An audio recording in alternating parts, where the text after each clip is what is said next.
दोषी कौन। एक समय की बात है। वाराणसी नामक नगरी में प्रताप मुकुट नामक राजा राज करता था। उसकी पत्नी का नाम महादेवी तथा पुत्र का नाम ब्रजमुकुट था। राजकुमार ब्रजमुकुट को शिकार करने का बहुत शौक था। एक दिन वह दीवान के पुत्र, जो कि उसका मित्र भी था, के साथ शिकार खेलने वन में गया। शिकार खेलते खेलते उसे पता ही नहीं चला कि कब वह अपने मित्र से बिछड़ गया। घने जंगल में पहुंचकर उसे एक तालाब दिखाई दिया। वह तालाब काफी आकर्षक था। आसपास के वृक्षों पर तरह तरह के पक्षी चहक रहे थे। राजकुमार ने घोड़े से उतरकर तालाब में पानी पिया, हाथ मुंह धोए और कुछ देर वहां बैठकर थकान मिटाई। पास ही एक मंदिर भी था। उस मंदिर में जाकर उसने पूजा अर्चना की। जब कुछ समय बीत गया तो राजकुमार ने सोचा, अब वापस चलना चाहिए। अतः वह अपने घोड़े की तरफ चल दिया। तभी उसे कुछ स्त्रियों की खिलखिलाहटें सुनाई दी। वो एक वृक्ष की ओट में छिपकर आ रही आवाजों की दिशा में देखने लगा। उस तालाब में किसी नगर की राजकुमारी अपनी कुछ दासियों और सखियों के साथ जल क्रीड़ा करने आई थी। राजकुमार ब्रजमुकुट की दृष्टि जब राजकुमारी पर पड़ी तो वो उसे पहली ही दृष्टि में भा गई। वह काफी देर तक राजकुमारी को देखता रहा। जब उससे रहा न गया तो राजकुमारी के निकट पहुंच गया। एक अनजान पुरुष को वहां आया देखकर जिसे जहां जगह मिली सभी सखियां छिप गई। किंतु राजकुमारी एक सुंदर युवक को अपने समीप देखकर स्तब्ध सी खड़ी रह गई थी। वह अनजान युवक उसे भी पसंद आ गया। दोनों कुछ देर तक एक दूसरे को निहारते रहे। फिर न जाने राजकुमारी को क्या सूझा कि उसने अपने जूड़े में लगा फूल पहले कान पर लगाया, उसके बाद दांतों से थोड़ा सा काटकर नीचे फेंक दिया और पैरों से दबाकर उसे पुनः उठाकर सीने से लगा लिया। इसके तुरंत बाद ही वो सखियों के साथ लौट गई। राजकुमार को कुछ भी समझ न आया। वो तो बस राजकुमारी के विचारों में गुम उस राह को एकटक देखता रहा जिससे राजकुमारी वापस जा रही थी। कुछ क्षण बाद जब राजकुमार संभला तो उसे बड़ी निराशा हुई कि उसने अनमोल क्षण खो दिया और उस सुंदर कन्या के बारे में कुछ भी नहीं जान पाया। मन मसोसकर राजकुमार वापस चल दिया। रास्ते में ही उसे उसका मित्र रत्नाकर मिल गया। उसकी हालत देखकर रत्नाकर को समझते देर नहीं लगी कि उसका मित्र प्रेम रोग का शिकार हो गया है। जब उसने राजकुमार से इस विषय में पूछा तो राजकुमार ने अपने मित्र को सब कुछ विस्तार से बता दिया। मित्र ब्रजमुकुट, वास्तव में उसने तुम्हारे सामने अपने प्रेम का इजहार किया है और सब कुछ इशारे से समझा दिया है। मित्र ने कहा, वह कैसे? ब्रजमुकुट ने आश्चर्य से पूछा। देखो मित्र, उसने फूल अपने जूड़े से निकालकर कान में लगाया, अर्थात वह कर्नाटक की राजकुमारी है। फूल को दांत से काटने का अर्थ यह है कि वो महाराज दंतवाद की पुत्री है, और फूल को पैर के नीचे दबाने का अर्थ है कि उसका नाम पद्मावती है। फूल को हृदय से लगाने का अर्थ है कि वह तुम्हें प्रेम करती है और उसने तुम्हें अपने हृदय में बसा लिया है। राजकुमारी पद्मावती के परिचय देने के इस अनोखे ढंग का विश्लेषण सुनकर राजकुमार की खुशी का ठिकाना न रहा। उसने अपने मित्र रत्नाकर से कहा, तो अब देर किस बात की है मित्र? हमें तुरंत कर्नाटक देश की राजधानी की ओर चल देना चाहिए। मंत्री पुत्र रत्नाकर ने उसे आश्वासन दिया और फिर दूसरे दिन ही वे कर्नाटक की ओर चल दिए। कुछ दिनों बाद वे दोनों कर्नाटक नामक राज्य में पहुंच गए। हालांकि उन्हें पता था कि पद्मावती इस राज्य की राजकुमारी है और राजमहल में ही मिलेगी, पर समस्या ये थी कि राजमहल तक पहुंचा कैसे जाए। अगले दिन सुबह जब वे दोनों राजमहल के बाहर से गुजरे तो राजमहल से कुछ दूरी पर उन्हें एक पुरानी सी हवेली दिखाई दी। राजमहल पर नजर रखने के लिए वह स्थान सर्वथा उचित था, अतः उन लोगों ने वहां ठहरने का मन बनाकर हवेली के संबंध में जानकारी एकत्रित की तो पता चला कि उस हवेली में राजकुमारी पद्मावती की धाय रहती है। ये जानकर दोनों मित्र बहुत प्रसन्न हुए और उन्होंने उसी हवेली में ठहरने का मन बना लिया। दोनों मित्र हवेली के द्वार पर पहुंचे और दरवाजा खटखटाया। द्वार एक वृद्धा ने खोला।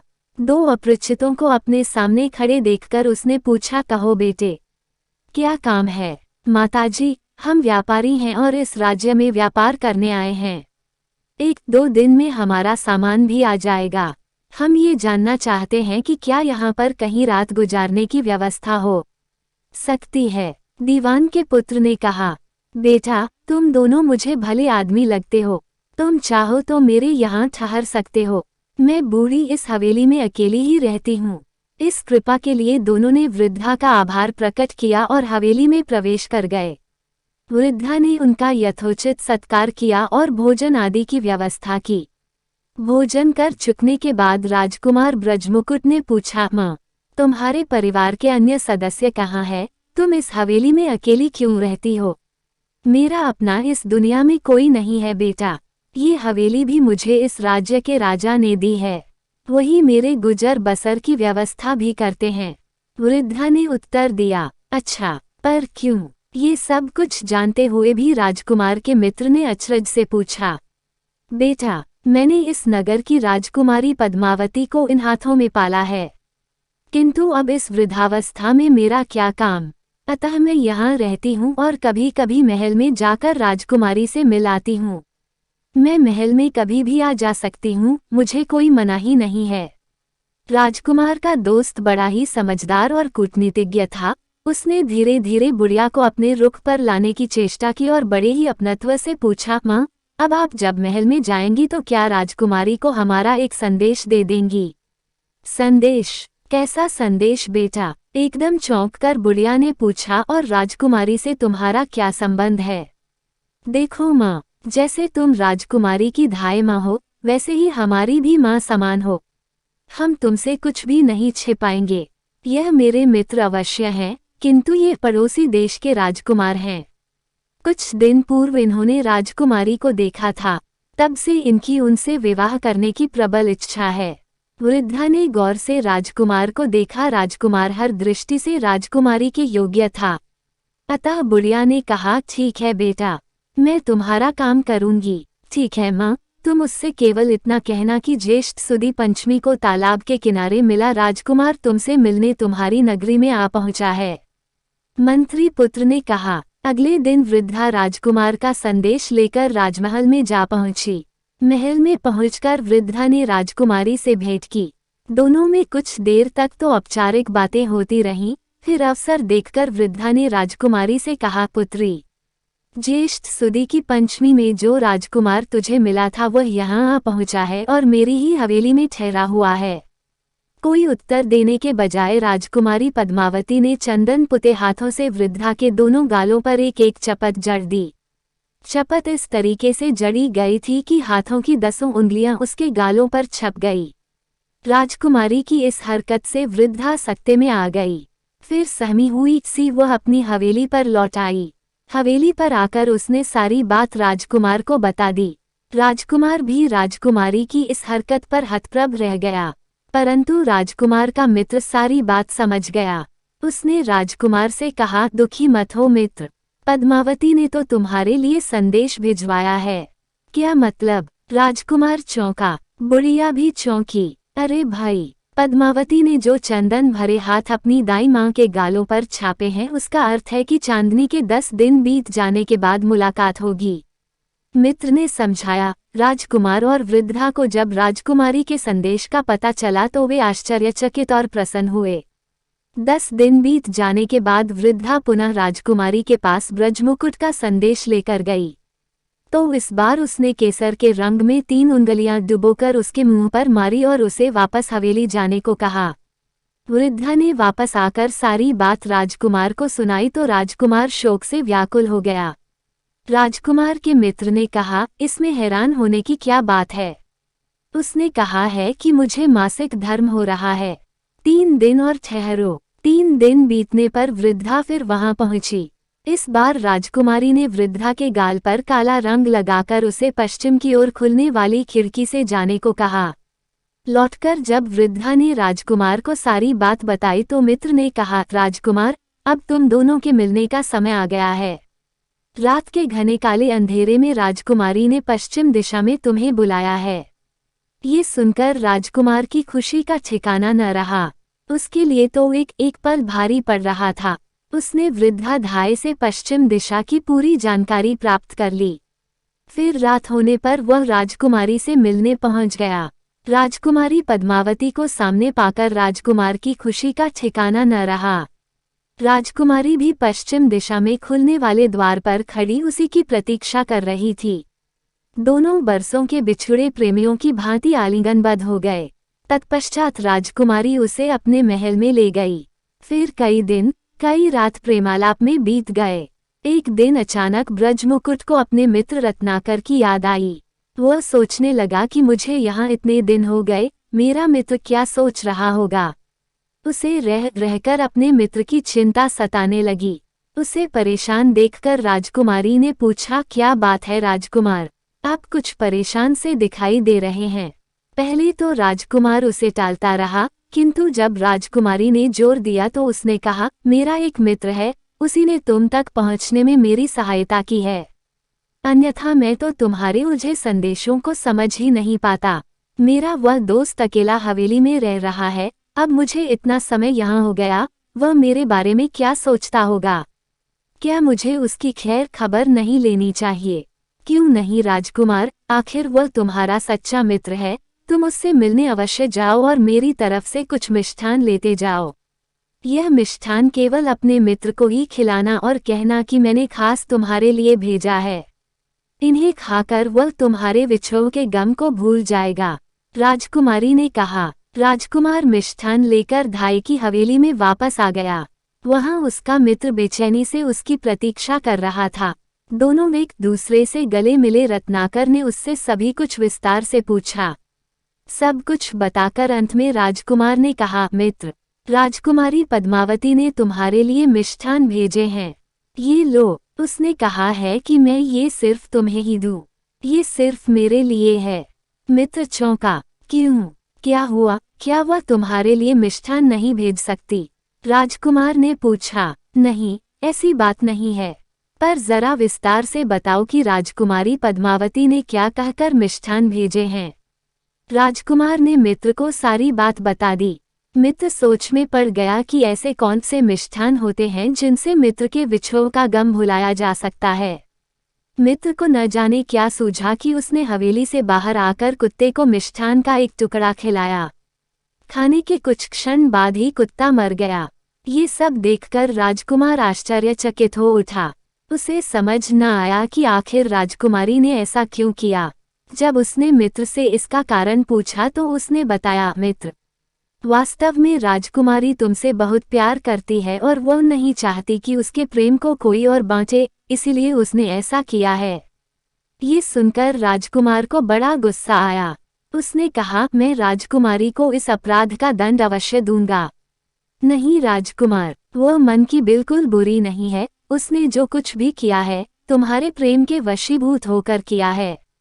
अब तुम उससे विवाह करके उसे अपने राज्य ले चलो। इसके लिए उसके पिता नहीं मानेंगे, क्योंकि मैंने सुना है कि राजकुमारी की सगाई हो चुकी है। ठीक है, फिर जैसा मैं कहता हूँ तुम वैसा ही करो। तुम राजकुमारी से जाकर कह दो कि वो मिष्ठान मैंने अपने मित्र को दे दिए हैं और उससे उसी तरह प्रेम करो जैसे पहले करते थे। रात होने पर तुम मूर्छित करने वाली ये दवा उसे पिला देना। मित्र ने दवा देते हुए कहा। उत्सुकतावश राजकुमार ने पूछा, उसके बाद? जब वह मूर्छित हो जाए तो उसके सभी आभूषण उतार लेना और उसकी बाईं जांघ पर इस त्रिशूल से हल्का सा प्रहार कर देना। ध्यान रहे, त्रिशूल के तीनों फलों के निशान जांघ पर बनने चाहिए। इसके बाद उन आभूषणों को लेकर तुम मेरे पास आ जाना। इसके बाद तुम्हें क्या करना है यह मैं बाद में बताऊंगा। कहकर रत्नाकर ने उसे एक छोटा सा त्रिशूल दिया। राजकुमारी तुम्हारे विषय में पूछे तो क्या कहूँ? राजकुमार ने पूछा। उससे कह देना कि होनी को जो मंजूर था वही हुआ। तुम्हारे दिए मिष्ठान खाकर मेरा मित्र सोया जरूर, किंतु उठ न सका। अब तो मेरा वह सहारा भी छिन गया, ऐसा कहकर गमगीन हो जाना। ठीक है। और फिर राजकुमार नियत समय पर राजकुमारी से मिलने राजमहल में गया। राजकुमारी उसे देखते ही उससे लिपट गई और पूछा कि क्या उसने अपने मित्र को मिष्ठान खिला दिए थे। राजकुमार ने ठीक वैसा ही कहा जैसा उसके मित्र ने समझाया था। राजकुमारी उसके मित्र की मृत्यु का समाचार पाकर मन ही मन बहुत खुश हुई, मगर ऊपर से बोली, होनी तो होकर ही रहती है राजकुमार, मुझे तुम्हारे मित्र की मृत्यु का बड़ा अफसोस है। इसी प्रकार रात हो गई। रात को राजकुमार ने चुपके से राजकुमारी के दूध में बेहोश करने वाली दवा मिला दी। राजकुमारी के बेहोश हो जाने के बाद राजकुमार ने उसके आभूषण उतारे और उसकी जांघ पर त्रिशूल से निशान बनाकर अपने मित्र के पास लौटाया। सुबह राजकुमारी ने राजकुमार को अनुपस्थित देखा तथा अपने गहने गायब देख और अपनी जांघ पर घाव देखकर परेशान हो उठी। फिर अपनी मुख्य दासी से विचार विमर्श करने के बाद वह इस नतीजे पर पहुंची कि रात को चोर आया होगा। वह आभूषणों व राजकुमार को साथ ले गया होगा और राजकुमार के साथ हुए संघर्ष के दौरान ही राजकुमारी की जांघ पर त्रिशूल लग गया होगा। अब समस्या ये थी कि राजकुमारी के कक्ष में राजकुमार के होने की बात तो किसी को बताई नहीं जा सकती थी और आभूषण गायब होने की बात भी छिपाई नहीं जा सकती थी। अतः राजकुमारी के कक्ष से केवल आभूषण चोरी होने की सूचना महाराज तक पहुंचा दी गई। महाराज तक इस बात की सूचना पहुंचते ही चोर को पकड़ने का अभियान शुरू हो गया। पूरे राज्य में चोर को पकड़वाने वाले को उचित पुरस्कार देने की घोषणा करवा दी गई। जब राजकुमार के मित्र रत्नाकर को पता चला कि राजकुमारी के कक्ष से आभूषण चोरी होने की चर्चा चारों ओर हो रही है तो वह बहुत प्रसन्न हुआ। सब कुछ वैसा ही हो रहा था जैसा उसने सोचा था। उसने राजकुमार से कहा, मित्र, अब अपनी योजना को अमली जामा पहनाने का समय आ गया है। मुझे यकीन था कि राजकुमारी आभूषण चोरी होने की सूचना तो देगी, किंतु तुम्हारे विषय में कुछ भी नहीं बताएगी। अब ध्यान से सुनो कि तुम्हें क्या करना है। हम दोनों साधु वेश धारण करेंगे और जंगल वाले पुराने मंदिर में जाकर डेरा जमाएंगे। मैं गुरु, तुम चेला। उसके बाद तुम यह आभूषण लेकर शहर के प्रसिद्ध जौहरी के पास जाना और उससे पूछना कि आभूषण असली है या नकली। अगर असली है तो इनका मूल्य क्या है। यदि वह तुमसे किसी प्रकार का कोई प्रश्न करे तो केवल इतना ही कहना कि यह आभूषण तुम्हें तुम्हारे गुरु ने दिए हैं और उन्हीं की आज्ञा से तुम इनका वास्तविक मूल्य जानने आए हो। वैसा ही किया गया और दूसरे दिन ही राजकुमार साधु का वेश धारण कर नगर के प्रसिद्ध जौहरी के पास जा पहुंचा। राजकुमारी के वे आभूषण देखते ही जौहरी चौंक उठा। उसने साधु बने राजकुमार से पूछा, यह आभूषण तुम्हारे पास कहाँ से आए। मेरे गुरु ने दिए हैं और उन्होंने ही मुझे इनका वास्तविक मूल्य ज्ञात करने के लिए भेजा है। यह आभूषण बहुत कीमती हैं। क्या तुम इन्हें बेचना चाहते हो। जी नहीं, हम साधु संत माया के चक्कर में नहीं पड़ते, राजकुमार ने उत्तर दिया। जौहरी ने राजकुमार को बातों में उलझाए रखा और चुपके से सिपाहियों को बुलवा लिया। सिपाहियों ने राजकुमार को गिरफ्तार कर लिया और सीधे राजमहल में ले जाकर राजा के सामने पेश कर दिया। ये जेवरात तुम्हारे पास कहाँ से आए। राजा ने पूछा। महाराज, ये तो मेरे गुरु ही बता सकते हैं, उन्होंने ही मुझे ये गहने दिए हैं, राजकुमार ने कहा। राजा ने सिपाहियों को आदेश दिया कि इस साधु के गुरु को हाजिर करें। कुछ ही देर बाद राजकुमार का मित्र गुरु के रूप में दरबार में उपस्थित था। राजा ने उससे आभूषणों के बारे में पूछताछ की तो उसने कहा, महाराज, हम लोग साधु संत हैं और जंगल में तप साधना करते हैं। कल रात भी मैं अपने शिष्य के साथ साधना में लीन था कि तभी एक चुड़ैल हमारी कुटिया पर आई और मेरे शिष्य को लुभाने का प्रयत्न करने लगी। धन का लोभ देते हुए उसने अपने आभूषण भी मेरे शिष्य को सौंप दिए, किंतु मेरा शिष्य उसके जाल में न फंसा। जब वह जबरदस्ती करने लगी तो मैंने अपने त्रिशूल से उस पर वार कर दिया, जो उसकी बाईं जांघ पर लगा। तब वह चुड़ैल भाग गई, किंतु उसके आभूषण वहीं रह गए। आज प्रातः मैंने यह आभूषण अपने शिष्य को देकर जौहरी के पास भेजा ताकि ज्ञात हो सके कि यह किसके हैं, ताकि उस चुड़ैल रूपी कन्या का पता चल सके। चुड़ैल। राजा चौंका। जी महाराज, ये चुड़ैल किसी अमीर उमराव की पुत्री के रूप में रह रही है, मेरा ऐसा मत है। अब यह आप ही पता लगवाइए, क्योंकि किसी साधारण कन्या के पास हीरे मोती जड़ित ऐसे आभूषण हो नहीं सकते। दरअसल ऐसी कन्या जो रात में कामी चुड़ैल का रूप धारण कर लेती हो, उस परिवार के लिए तो अशुभ है ही, पूरे राज्य के लिए भी अशुभ है। ये बात राजा को खटक गई। उसने साधुओं को विदा कर रानी के पास एक संदेश भिजवाया। कुछ ही क्षणों में उसकी पुष्टि हो गई कि पद्मावती की जांघ पर त्रिशूल का घाव है। ये जानकर राजा ने तुरंत अपनी पुत्री को देश निकाले का हुक्म सुना दिया। राजा के आदेश का पालन हुआ और राजकुमारी पद्मावती को राज्य की सीमा के बाहर छोड़ दिया गया। वहां पर राजकुमार ब्रजमुकुट अपने मित्र के साथ राजकुमारी की प्रतीक्षा कर रहा था। वे उसे लेकर अपने राज्य की ओर चल दिए। राजकुमारी इस अपमान से बड़ी आहत थी, किंतु राजकुमार ने उसे शीघ्र ही सच्चाई बता दी। कथा सुनाने के बाद बेताल बोला, विक्रम, तुम तो न्यायप्रिय राजा हो। भले ही राजकुमार के मित्र ने जो कुछ किया सिर्फ अपने मित्र और उसकी प्रेमिका को मिलाने के लिए किया, किंतु राजकुमारी को जिस अपराध की सजा दी गई वह तो उसने किया ही नहीं था। ऐसी स्थिति में वास्तविक दोषी कौन है, राजकुमार, उसका मित्र या फिर राजा? विक्रम कुछ क्षण चुप रहा। बोलो विक्रम, बोलो, वास्तविक दोषी कौन है? यदि जानबूझकर भी नहीं बताओगे तो तुम्हारे सिर टुकड़े टुकड़े हो जाएंगे।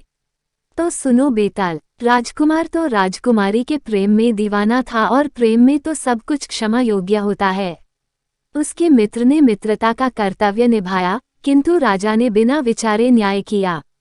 उसने पद्मावती को अपने पक्ष में कुछ कहने का अवसर नहीं दिया। अतः वास्तविक दोषी उस नगर का राजा है जिसने बिना सोचे समझे न्याय किया है। बिल्कुल ठीक कहा तुमने विक्रम, तुम निश्चय ही एक न्यायप्रिय राजा हो, किंतु तुम मेरी शर्त भूल गए। तुम बोल पड़े इसलिए मैं जा रहा हूँ। कहते हुए विक्रम की पकड़ से स्वतंत्र होकर बेताल वापस शमशान भूमि की तरफ उड़ चला। उड़ते उड़ते वह बोला, विक्रम, मेरे पीछे आना व्यर्थ है, तुम लौट जाओ। वह साधु धूर्त है जिसके लिए तुम मुझे ले जाना चाहते हो। तुम जाओ, उसकी बातों में मत आओ, लौट जाओ। किंतु विक्रम कहाँ मानने वाला था। उसने उस साधु को वचन दिया था कि वह बेताल को लेकर आएगा। अतः वह बेताल को पकड़ने के लिए उसके पीछे पीछे दौड़ा और फिर से उसी स्थान पर पहुंच गया जिस पेड़ पर बेताल उल्टा लटका हुआ था। फिर से थोड़ी कश्मकश के बाद विक्रम ने बेताल को अपने कंधे पर लादा और चल दिया। कुछ दूर चलने के बाद सन्नाटे को तोड़ते हुए बेताल ने फिर से कहा, विक्रम, घनी अंधेरी रात है और रास्ता भी लंबा है, अतः मैं तुम्हें एक दूसरी कथा सुनाता हूँ। इससे समय भी व्यतीत हो जाएगा और राह की थकान भी महसूस नहीं होगी, पर ध्यान रहे, तुम्हें सिर्फ कथा सुननी है, कुछ बोलना नहीं है। यदि तुम कुछ बोले तो मैं तुम्हारे बंधन से मुक्त होकर वापस उसी वृक्ष पर जाकर लटक जाऊंगा। एक बात और ध्यान रखना कि सही उत्तर जानते हुए भी तुमने जवाब न दिया तो तुम्हारा सिर टुकड़े टुकड़े हो जाएगा। विक्रमादित्य मान गया और बेताल कथा सुनाने लगा। दोस्तों, बेताल ने विक्रम को दूसरी ऐसी ही रहस्यमयी, रोमांच और आश्चर्यचकित कर देने वाली कहानी सुनाई। कहानी सुनने के बाद विक्रम ने क्या किया, जाने के लिए अगली वीडियो में दूसरी कहानी देखना न भूलें। साथ ही दोस्तों, ऐसी अच्छी कहानियां और जानकारी सबसे पहले आप तक पहुंचे तो नीचे दिए गए सब्सक्राइब बटन को दबाकर बेल आइकन पर क्लिक कर नोटिफिकेशन ऑल पर क्लिक कर दें और वीडियो को लाइक शेयर करना ना भूलें। धन्यवाद।